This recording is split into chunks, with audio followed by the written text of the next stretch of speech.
और ऊपर से वो ज़रीफ़े बच्चा लेके चली गई। और जो कुछ भी मैं कर रहा हूँ वो उन लोगों को वापस लाने के लिए कर रहा हूँ, क्योंकि तुम समझ सकते हो ना, मैं अपना घर नहीं उजाड़ना चाहता बल्कि उसे वापस बसाना चाहता हूँ। और मेरी मजबूरियाँ बहुत हैं, वो औरत मेरी बात नहीं सुनती है, मुझे कुछ करना होगा उनके लिए। और मेरा बच्चा बीमार है और हमें उसकी बीमारी के बारे में भी अब तक कुछ भी पता नहीं है। तो मैं चाहता हूँ कि मैं ये काम करके अपने बच्चे को बचा लूँ। और अगर तुम ये काम नहीं करोगे तो मेरी ज़िंदगी और भी मुश्किल हो जाएगी। मैं चाहता हूँ कि उसे एक बेहतरीन डॉक्टर के पास लेके जाऊँ, मगर मेरी जेब में फूटी कौड़ी नहीं है। तो मजबूर हो तुम? हाँ बिल्कुल। और हम गलत क्या कर रहे हैं, सिर्फ मछलियों की तो बात है, समझ रहे हो ना। और एकदम से ना मत करो, इस बारे में सोच लो। मेरी मजबूरियों को भी नज़रअंदाज नहीं कर सकते ना तुम।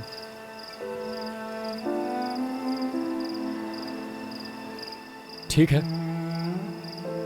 मैं ये काम करूंगा। अल्लाह तुमसे राजी हो मेरे भाई, तुम्हें अल्लाह खुश रखे, बहुत खुशियाँ दे। मैंने तुम्हें जब देखा था ना तो मुझे अंदाजा हो गया था कि तुम बहुत ही बेहतरीन किस्म के इंसान हो, बेहतरीन इंसान हो तुम। मैं मान गया। बहुत हो गया, वक्त बता दो, मैं पहुंच जाऊंगा, हो जाएगा तुम्हारा काम। मैं सुबह सब बता दूंगा तुम्हें, ताकि हमारे दरमियान जो है ना मामलात बिल्कुल सीधे रहे। याद रखूंगा, तुम जो कर रहे हो ना हमेशा याद रखूंगा।